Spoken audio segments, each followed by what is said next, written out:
So for today's video, I decided to film me doing a brake job on my '94 Toyota Supra. I needed to change out my race pads in the front to street pads, and I needed to change out the rear brakes to make them smaller so that I could fit these 15-inch weld drag wheels that I wanted to run. Helping me, I had my good friend Don and my good friend Rachel, who actually owns the RCF that you saw in the beginning, which I'll show you a little bit more of. And just a quick spoiler alert for those of you that don't make it to the end of the video, but I later find out in one of the rear calipers a leak, so I ended up putting these wheels back on and putting the old brakes back on too. So I got the lug nuts off and I got the wheels off. For the front at least, and so now you can kind of see the major components of your brake system. So first of all, you have for disc brakes at least, your rotor or your disc. That's the thing that I'm spinning here, this big metal disc. And then you have your caliper, which is this piece right here. And then your caliper basically has pistons inside it that push or squeeze these brake pads, which basically squeeze this disc to stop when you press your pedal. Now, your braking system is a hydraulic system, which means it uses a special liquid called hydraulic fluid to transfer the force and movement of your foot on the pedal to the brakes to stop your car.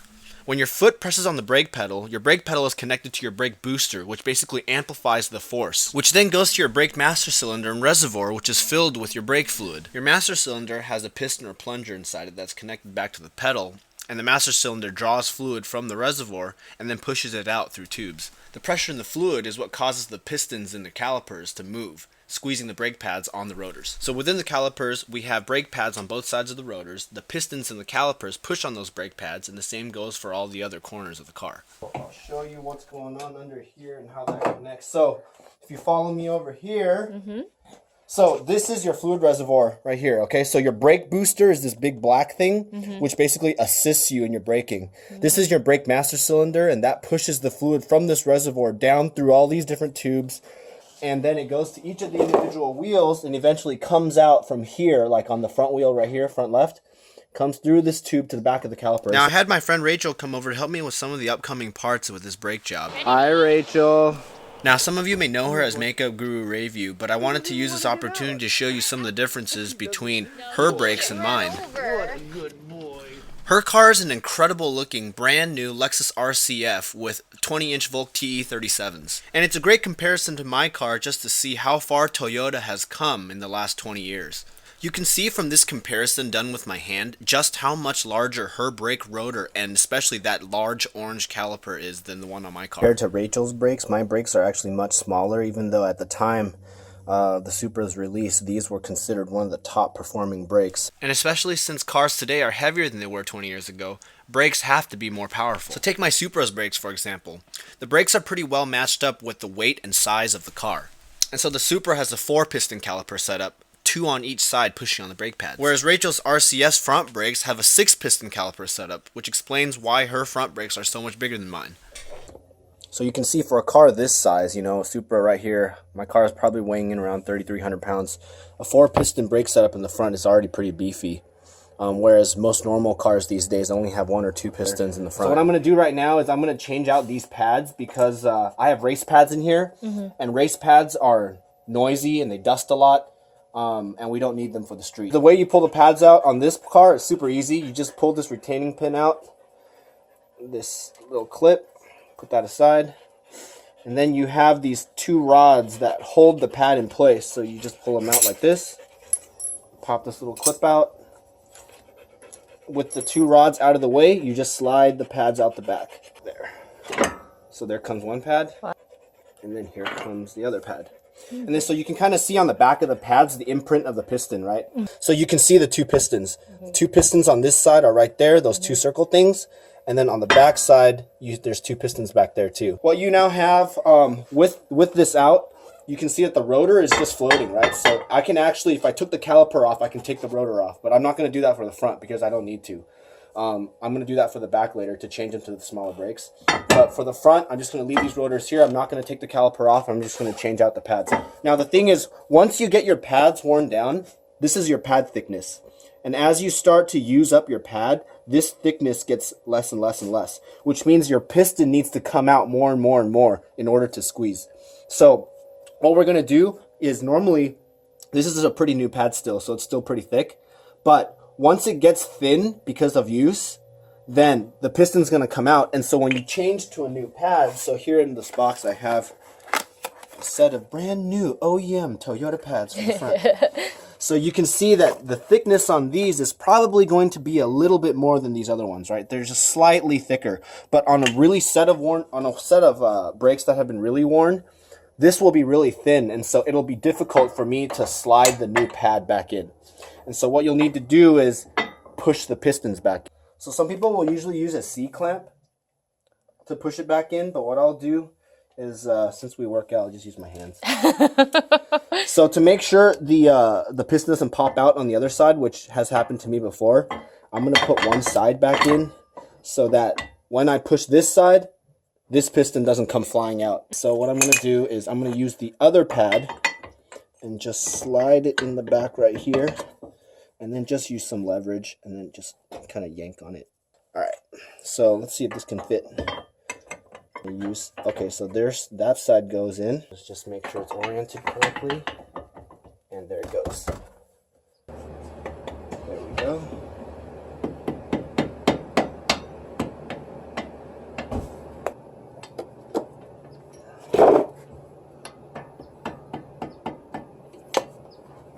And this goes in. There. And then this one goes in this way, and everything just goes like this, and I just pop it in the hole. I just hook it like this. These keeps the pad in place like that. Okay. And then I just snap that into place. Alright, so jacking up the rear, pretty straightforward. Put the jack under the rear diff. Rear differential is that thing that I'm resting on right now. And so I'm going to jack the car up by the rear differential. There we go. 2, 5, take the wheel off. So what I need to do is, in order to fit these wheels, so in the rear here on the Supra, we have a two piston caliper. Mm-hmm. So remember on the front we had four, right? So 2 on each side. Here in the back we only have one on each side. And so this caliper is too big to fit that wheel. All right, so I'm going to undo this 17 millimeter bolt on top and the 17 millimeter bolt on the bottom. Mm-hmm. All right.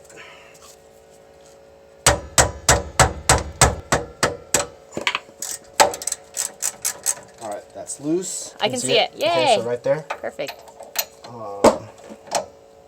My head. You need hair to protect you. This is a process that needs to be done. All right, good. Okay, so now both mounting bolts are loose. Because once I take this off, the only thing that's going to be connected is going to be this brake hose. Right. That has the fluid. So what I'm going to do is I'm going to undo, can you see it? This bolt right here, which is going to start the flow of fluid. So that's going to introduce air into the lines, which we need to get out later. But I'm going to back this one off, take this off, and then take the 2 mounting bolts off, and the caliper is going to come off. All right. All right, here it comes. Okay.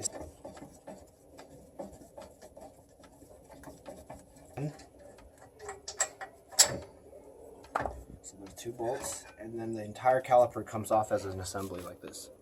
Okay, so you can see the pads are in here, same clips, the same 2 pins from the front. You can see here the pads that squeeze on the rotor, and the rotor is now by itself. Now what I need to do is I need to change out to the smaller rotor to fit those wheels, right? So the rotor usually should just come right off. But if you've never taken your rotor off, what happens is the heat from, over the years causes it to kind of be welded to the hub. Right. So it's stuck, so you won't be able to get it off. So what people will usually do is take like a rubber mallet and just kind of hit around the outside. I don't need to do that because mine just comes off right away. But or you can take a bolt and then you can stick it in. They have special holes on some rotors. You can use it to back off the rotor. But this one just comes right off. So here's the larger rotor. Now you can come and you can see this assembly right here is the e-brake assembly. So when you pull your e-brake up, it pushes these shoes out against the underside of the rotor right here, which holds it in place, which is how you stop your car from rolling. And so this is the e-brake assembly. So now I let the e-brake down, I'm able to pull the rotor off. So I'm going to take this new rotor, or actually this old rotor, and then I'm going to swap on the smaller rotor. It just slides right on, just like that. It's the OCD in me. It's so dirty. I want to clean up for you.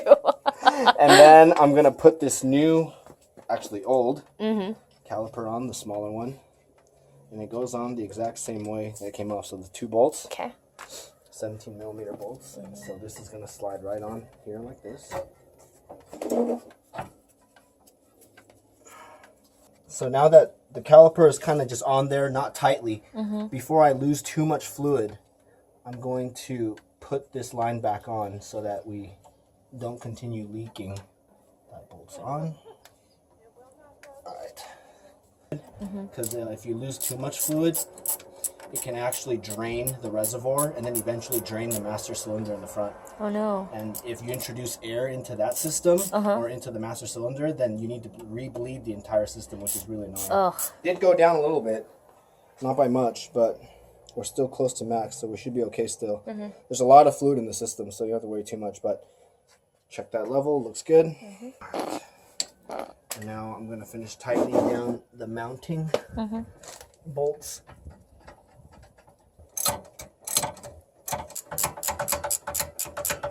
Technical service repair manual says that brake caliper installation torque is 77 foot-pounds.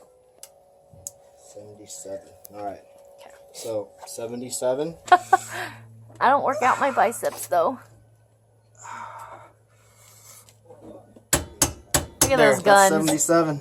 Let's do it again.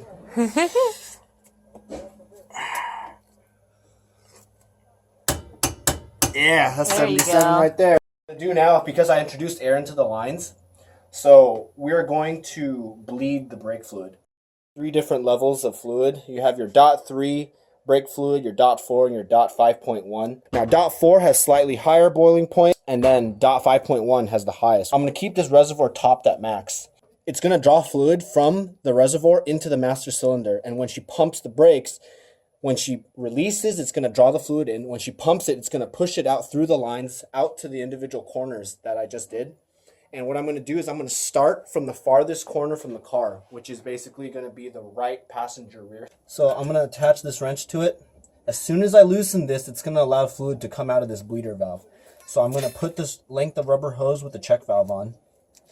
And then I'm going to connect the end of it into this bottle. Release this valve. You'll see fluid start to come out.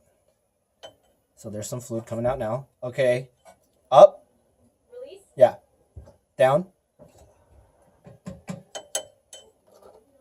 All right. Up. Down. I'm going to leave this here. Rachel, you can let go for now. We have to make sure that the fluid in the reservoir doesn't go below the minimum line. Basically, we're not introducing air from the top. See, so the check valve is preventing air from coming back up the tube and in. All right, this corner looks like it's done. So I'm going to lock it back down. Okay, you can relax.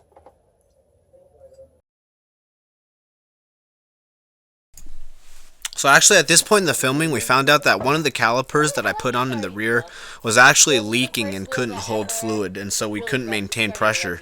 So at this point I actually ended up redoing everything that I did in the rear and putting the original calipers back on and putting the original wheels back on before we went out to take some pictures before the sun went down. And so I just want to thank you guys for watching this video. I hope it wasn't too boring and I hope you guys learned something. In the future, if you guys want to see anything in particular, anything about the car, please just leave me a comment. Again, I read all the comments, and so I really appreciate you guys taking the time to watch the videos and leave me comments because it really means a lot to me.